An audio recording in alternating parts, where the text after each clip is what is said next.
یہ ان دنوں کی بات ہے جب کراچی میں شادی ہال نئے نئے بنے تھے اور گھر کے سامنے شامیانہ لگا کر شادی یا کوئی اور تقریب کرنے کا رواج ابھی کلی طور پر ختم نہیں ہوا تھا۔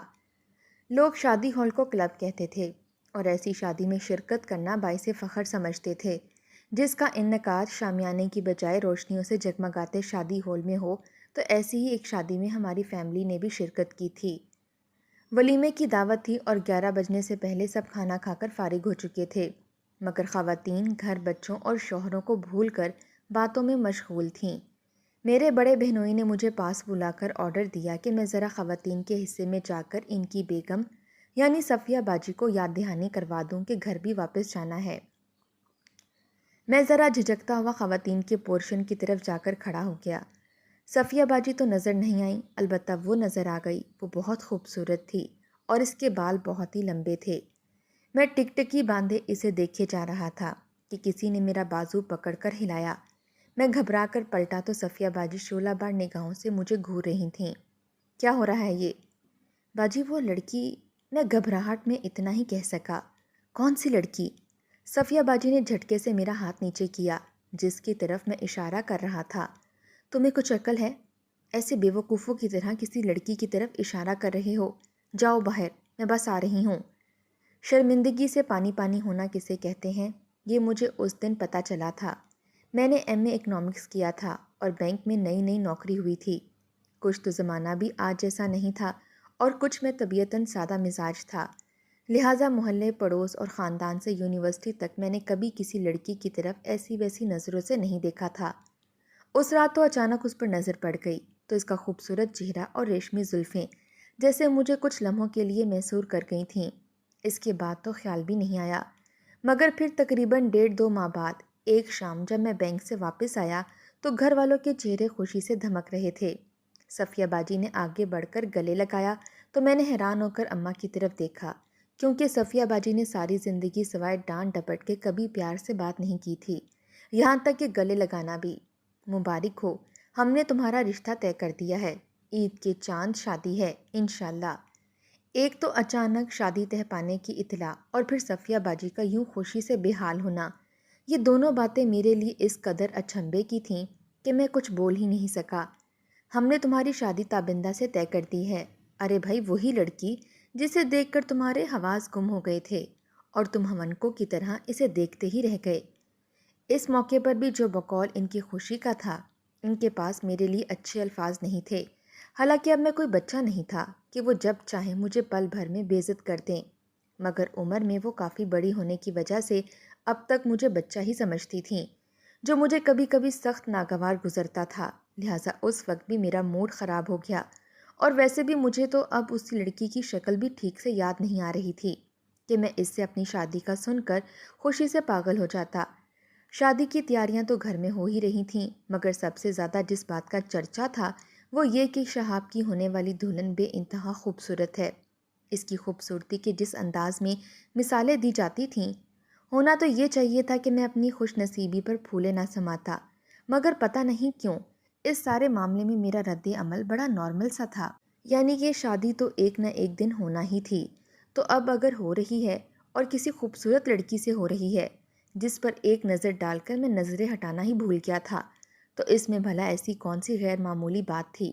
دراصل زندگی کے ہر معاملے پر میں اسی طرح نارمل ہی رہا کرتا تھا، چاہے وہ اسکول، کالج یا یونیورسٹی میں ملنے والی نمایاں کامیابیاں ہوں یا جس ملٹی نیشنل ادارے میں مجھے پورا یقین تھا کہ بآسانی جاب مل جائے گی، وہاں پر ریجیکٹ ہونا۔ ایسے معاملات میں نہ میں کبھی زیادہ خوش ہوا اور نہ ہی رنجیدہ، شاید اسی لیے میرے دوست مجھے ٹھوس کہتے تھے۔ میرا احسان ساری زندگی یاد رکھنا۔ میں نے کیسے اسی رات تابندہ کے بارے میں معلومات حاصل کیں اور کیسے جھٹ پٹ تمہاری شادی کروا دی۔ مجھے میرے کمرے کے اندر دھکیلتے ہوئے صفیہ باجی احسان جتانا نہیں بھولی تھیں۔ احسان تو واقعی انہوں نے مجھ پر کیا تھا۔ تابندہ جیسا چکا چوندھ کر دینے والا حسن کم کم ہی نظر آتا ہے، اور پھر اس کی شرمیلے ادائیں۔ اس رات مجھے پہلی بار احساس ہوا کہ میں واقعتاً خوش نصیب ہوں۔ شکل و صورت اور قد و قامت میں بھی میں کسی سے کم نہ تھا، تعلیم اور معاشی حیثیت بھی لاکھوں سے اچھی تھی، اور اب نئی زندگی کے آغاز کے لیے اللہ نے ایسا ہمسفر عطا کر دیا تھا جسے دیکھ کر اور جس سے مل کر اپنانے کی چاہ ہر دل میں جاگ سکتی تھی، اور مجھے تو وہ بن مانگے ہی مل گئی تھی۔ تو مجھے بجائے طور پر اپنی قسمت پر ناز کرنا چاہیے تھا، مگر یہ سب سوچتے وقت مجھے قطعاً اندازہ نہیں تھا کہ اپنے آپ پر رشک اور آنے والی زندگی کے بارے میں خوش گمانی بس چند گھنٹوں کے لیے ہی تھی، پھر اس کے بعد ایک مستقل بے کلی میرا نصیب بننے والی تھی۔ ان دنوں مہنگے مہنگے پارلرز میں دلہنیں نہیں سجائی جاتی تھیں، بس گھر کی خواتین مل جل کر دلہن کو اپنے اپنے ذوق کے مطابق سنوار دیتی تھیں۔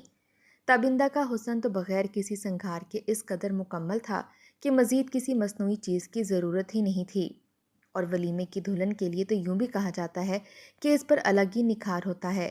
آتشی رنگ میں وہ حقیقتاً انار کی نازک کلی لگ رہی تھی۔ میں اپنی عادت اور مزاج کے خلاف بہت خوش تھا، اور مہمانوں کی توصیفی نظروں اور تعریفی جملوں کو بھرپور طریقے سے انجوائے کر رہا تھا کہ اچانک ایسا لگا جیسے شعلہ سا لپکا ہو۔ کیا حال ہے داماد جی؟ نرم گرم ہاتھ سے میرے گال پر چٹکی لے کر پوچھا گیا۔ اس انتہا سے زیادہ بڑی ہوئی بے تکلفی پر میں نے سٹپٹا کر مخاطب کی طرف دیکھا۔ اس کی آنکھوں میں معنی خیز سی شرارت تھی۔ وہ خاتون تھوڑا سا میری طرف جھکی ہوئی تھی۔ ان کے لباس سے اٹھتی دل فریب مہک اور بے تکلفی کا انداز بکھلاتے ہوئے تابندہ کی طرف دیکھا۔ بڑی بھابھی ہیں، اس نے دھیرے سے تعارف کروایا۔ تب تک وہ میرے برابر میں بیٹھ چکی تھیں۔ 3 سیٹر صوفے پر 3 آدمی بیٹھ تو جاتے ہیں، مگر ذرا مشکل سے، یا پھر مجھے اس وقت ایسا محسوس ہو رہا تھا، اس لیے میں تھوڑا دور ہونے کی کوشش کر رہا تھا۔ کیا بات ہے؟ ڈر گئے؟ ہنسی کے ساتھ سوال کیا گیا۔ ایک گہری سانس لے کر میں نے اپنے آپ کو نارمل کرنے کی کوشش کرتے ہوئے اب ذرا غور سے اس کے چہرے کی طرف دیکھا، جو بہت خوبصورت نہ ہونے کے باوجود ایک ایسی کشش لیے ہوئے تھا کہ پہلی نظر کے بعد دوسری بار دیکھنے کی خواہش بے چین کر دے۔ گندمی رنگ، بڑی بڑی آنکھیں جن میں ایک خاص چمک تھی، وہ بے تکلفی سے میرے ہاتھ ساتھ لگی بیٹھی تھیں، کبھی تابندہ کے کان میں کوئی سرگوشی کرتی اور کبھی مہمانوں پر تبصرہ کرتیں۔ وہ مجھے عجیب سی بے چین کر دینے والی کیفیت میں مبتلا کر رہی تھیں، اور کچھ دیر بعد جب وہ اٹھ کر چلی گئیں تب بھی میری نظریں مسلسل اس سحر انگیز سراپے کا پیچھا کرتی رہیں۔ تھوڑی ہی دیر میں مجھے اندازہ ہو گیا کہ صرف میں ہی نہیں، وہاں کئی اور بھی تھے جو اس کی شخصیت کے سحر میں گرفتار تھے۔ ادھیڑ عمر مرد، نوعمر مرد، لڑکے بار بار خواتین کے حصے میں آ کر صرف اسی سے ہی بات کرتے، اور وہ کبھی سنجیدگی کے ساتھ اور کبھی ہنس ہنس کر اس انداز میں جواب دیتی جیسے اسے اپنی اہمیت کا بخوبی ادراک ہو۔ میں نے سن رکھا تھا کہ بعض عورتیں اچھے بھلے مردوں کی عقل کو ختم کر دینے کی صلاحیت رکھتی ہیں۔ اپنی شادی کے اگلے ہی دن اپنی نئی نویلی اور حسین ترین دلہن کے پہلو میں بیٹھ کر جس طرح میری نظریں اس کا تعاقب میں بھٹک رہی تھیں، اس سے مجھے اس سنی سنائی باتوں کی حقیقت کا اندازہ بڑی شدت سے ہو رہا تھا۔ واقعی میری عقل ختم ہو گئی تھی کہ زندگی کے ان خاص لمحوں میں جب پوری محفل کی توجہ میری جانب تھی، میں سارے ماحول سے بیگانہ ہو کر ایک ایسی عورت کے لیے جو نہ صرف عمر میں مجھ سے کچھ بڑی تھی بلکہ میری بیوی کے بڑے بھائی کی بیوی ہونے کی حیثیت سے میرے لیے واجب الاحترام بھی تھی، یوں بے قرار ہوئے جا رہا تھا، مگر مجھے کسی بات کا احساس نہ ہو رہا تھا۔ میرا سارا وجود آنکھ بند کر اس پرکشش سراپے کو اپنے اندر سمو لینے کے لیے بے قرار ہوا جا رہا تھا۔ شادی کے ہنگامے سرد پڑ گئے، رشتہ داروں کے گھروں میں ہونے والی دعوتیں بھی ختم ہو گئیں۔ تابندہ کا ساتھ ہر لحاظ سے خوش کن تھا، مگر ایک خلش تھی جو سب کچھ ہوتے ہوئے بھی ہر وقت بے چین رکھتی تھی، اور یہ بے چینی اس وقت اپنی انتہا کو پہنچ جاتی جب میں تابندہ کے ساتھ اس کے گھر جاتا۔ وہ 2 بھائیوں کی اکلوتی بہن تھی، لہٰذا مجھے سسرال میں بھرپور پیزرائی ملتی، اور خاص طور سے داماد جی کہہ کر جب اس کی بڑی بھابھی اپنی آنکھیں میری آنکھوں میں ڈال کر مسکراتے ہوئے میری طرف کوئی چیز بڑھاتی تو میرا دل چاہتا کہ میں اس کا بڑا ہوا ہاتھ تھام لوں۔ یہ خیال ہی میرے وجود میں ایک سنسنی سا پھیلا دیتا، مگر دوسرے ہی پل میں اپنے آپ کو نفی کرتا۔ آخر ایسا کیا تھا سمینہ میں کہ جس کے لیے اپنے گھر کا ماحول اور اس گھر سے ملنے والی تربیت اور اخلاقیات کے سارے سبق بھولنے لگا تھا؟ مگر وہ جو کہتے ہیں نا کہ جیسے تالی ایک ہاتھ سے نہیں بجتی، اسی طرح آنکھ مچولی بھی اکیلے کھیلنے کا کھیل نہیں۔ تو جو کھیل میری شادی کے اگلے روز ان گنت مہمانوں اور نئی نویلی دلہن کی موجودگی میں شروع ہوا تھا، اس میں اکیلا نہیں تھا۔ اس کی آنکھیں، اس کی مسکراہٹیں، اس کا بے تکلفی سے میرا ہاتھ تھپ تھپا کر بات کرنا، مجھے احساس دلانے کے لیے کافی تھا کہ وہ بھی مجھ سے اسی انداز سے دلچسپی لے رہی ہے۔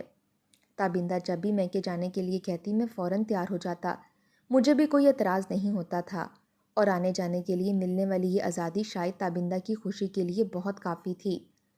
وہ یوں بھی بہت گھریلو سی عورت تھی، نہ اسے اپنی بے تحاشا خوبصورتی کا احساس تھا اور نہ ہی میری طرف سے توجہ کی کمی کا گلہ۔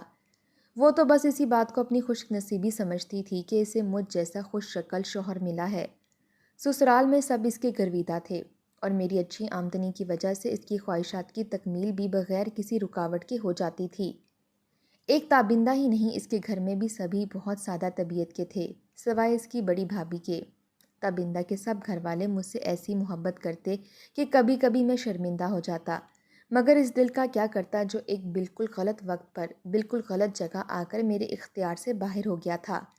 انسان جب بھی کوئی غلط کام کرتا ہے، چاہے وہ بے وفائی ہو، بے ایمانی ہو، اس کے لیے اس کے پاس ہمیشہ کوئی نہ کوئی جواز ہوتا ہے، مگر ہزار بار سوچنے کے باوجود مجھے کوئی ایسا نقطہ نہیں مل سکا جس کی بنیاد پر میں اپنی عزت اور آنے والی زندگی کی خوشیاں داؤ پر لگانے کے لیے بے تاولا ہوا جا رہا تھا۔ بے شک وہ ایک پرکشش عورت تھی، مگر اس سے پہلے بھی بہت سی پرکشش عورتیں دیکھی ہیں۔ ایسا تو نہیں تھا کہ میں اس سے پہلے آنکھیں بند کر کے جی رہا تھا، مگر شاید وہ عورتیں سمینہ کی طرح بے تکلفی اور خود اعتمادی کا مظاہرہ نہیں کرتی تھیں۔ شاید یہی ایک خوبی تھی جو مجھے مقناطیس کی طرح اس کی طرف کھینچ رہی تھی۔ کبھی ایک سوال میرے ذہن میں ابھرتا تو کبھی دوسرا۔ میں یہ بھی سوچتا کہ آخر وہ کیوں ایک گھر بار والی عورت ہو کر مجھے اس انداز سے چیلنج کر رہی تھی، جیسے مجھے ہرا کر اسے اپنی ذات کے حوالے سے کسی یقین دہانی کا احساس ملنے والا ہو، یا پھر ولیمے والی ملاقات کے رد عمل کی وجہ سے وہ مجھے کسی آزمائش میں ڈالنا چاہ رہی تھی کہ میں اس کھیل میں کہاں تک جا سکتا ہوں۔ پہلے دن ہی اسے دیکھنے کے بعد میرے چہرے کے جو تاثرات ہوئے ہوں گے، وہ کوئی اور سمجھے نہ سمجھے، ایک عورت ہونے کی حیثیت سے وہ تو جان ہی گئی ہوگی، اور شاید میری اس کیفیت سے لطف اندوز ہونے کے لیے وہ مجھے مزید آزمائشوں میں ڈال رہی تھی، یا شاید میری سوچ کی ڈور ریشم کی طرح الجھتی ہی جا رہی تھی۔ صفیہ باجی نے جب مجھے تابندہ کی ماں بننے کی خوشخبری سنائی تو میرا دل چاہا کہ میں خوشی سے ناچنے لگوں۔ تابندہ کے نازک سے وجود کی وجہ سے ڈاکٹرز نے اسے بہت زیادہ چلنے پھرنے اور کام کاج کرنے سے منع کیا تھا۔ میں وقتی طور پر سب کچھ بھلا کر اس کی ناز برداریوں میں لگ گیا۔ ویسے بھی ڈاکٹر کی ہدایت کی وجہ سے تابندہ نے گھر سے نکلنا تقریباً بند ہی کر دیا تھا، اور کئی دنوں سے سمینہ سے سامنا نہ ہونے کی وجہ سے میں اسے بھولا ہوا تھا، مگر جیسا کہ عام طور پر ہوتا ہے کہ بڑی سی بڑی خوشی بہت کم عرصے میں ایک عام سی بات بن جاتی ہے، لہٰذا یہ خوشخبری بھی میرے لیے چند ہی دنوں میں ایک معمول کا واقعہ بن کر رہ گئی، اور میں دوبارہ اس پل فریب رشتے پر چل پڑا جہاں وقت اور سفر دونوں ختم ہو جاتے ہیں مگر منزل کا نشان نہیں ملتا۔ تابندہ کا میکے جانا بہت کم ہو گیا تھا، مگر بڑی بھاوج ہونے کے ناطے سمینہ خود اکثر اس کی خبر گیری کے لیے آنے لگی تھی۔ اس کی شوق چلبلی ادائیں شاید اماں کو اتنی پسند نہیں تھیں، مگر صفیہ باجی تو اس کی گرویدہ ہو کر رہ گئی تھیں۔ صفیہ باجی اس کو بہت خوش مزاج سمجھتی تھیں۔ اس روز سمینہ نے مجھے حسب عادت دماد جی کہہ کر مخاطب کیا تو نہ جانے کیوں میں چڑ سا گیا۔ یہ آپ مجھے ہمیشہ دماد جی کیوں کہتی رہتی ہیں؟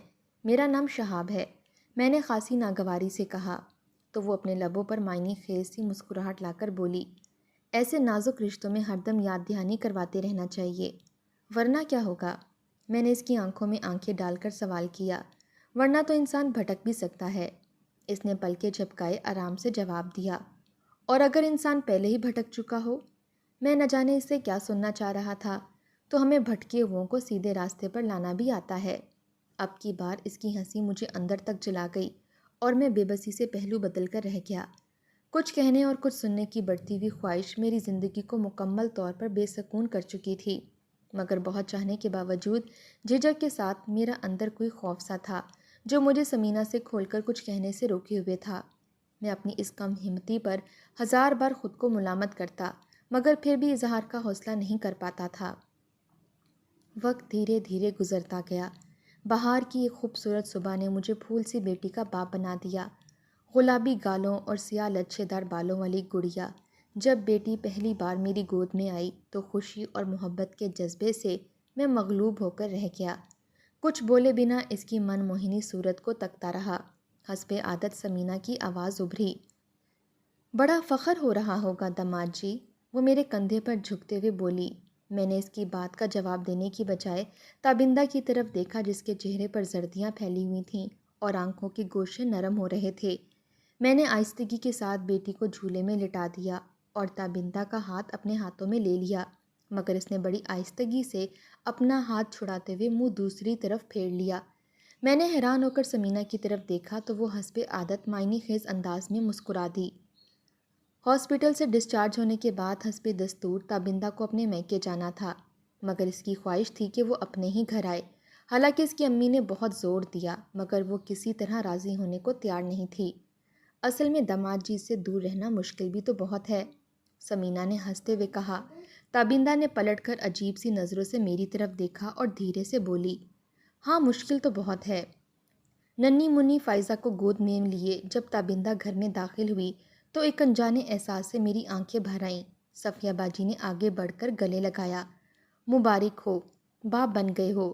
جی ہاں، اب آپ بھی ذرا میری عزت کا خیال کر لیا کریں، صفیہ باجی نے مسکراتے ہوئے کہا۔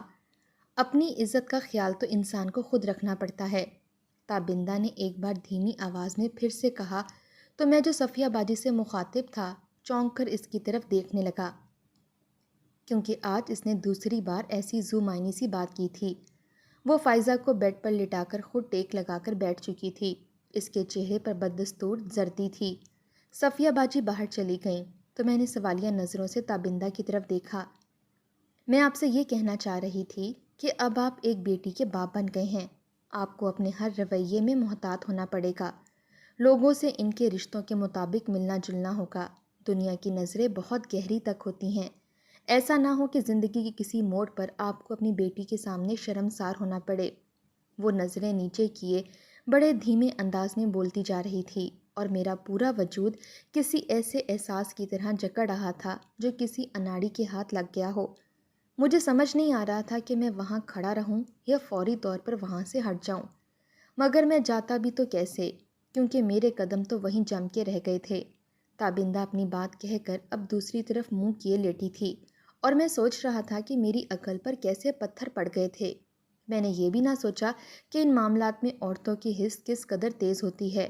اگر سمینہ کو میری بے لگام نظروں کا اندازہ ہو گیا تھا تو تابندہ بھی ان معنی خیز جملوں کو اور چور نظروں کے راز سے کیسے انجان رہ سکتی تھی۔ شرمندگی، ندامت اور کہیں چھپ جانے کی خواہش لیے میں بامشکل کمرے سے باہر نکلا اور گھر کے قریبی پارک کا رخ کیا، جہاں تنہائی میں بیٹھ کر مجھے اپنی آئندہ زندگی کے لیے نہ صرف کوئی لاحلہ عمل طے کرنا تھا بلکہ اپنے آپ سے کئی عہد بھی لینے تھے۔ فائزہ کے ہونے کے بعد 1.5 سال بعد عارفہ اور پھر 2 سال بعد وہاب کی پیدائش کے بعد ہماری فیملی مکمل ہو گئی۔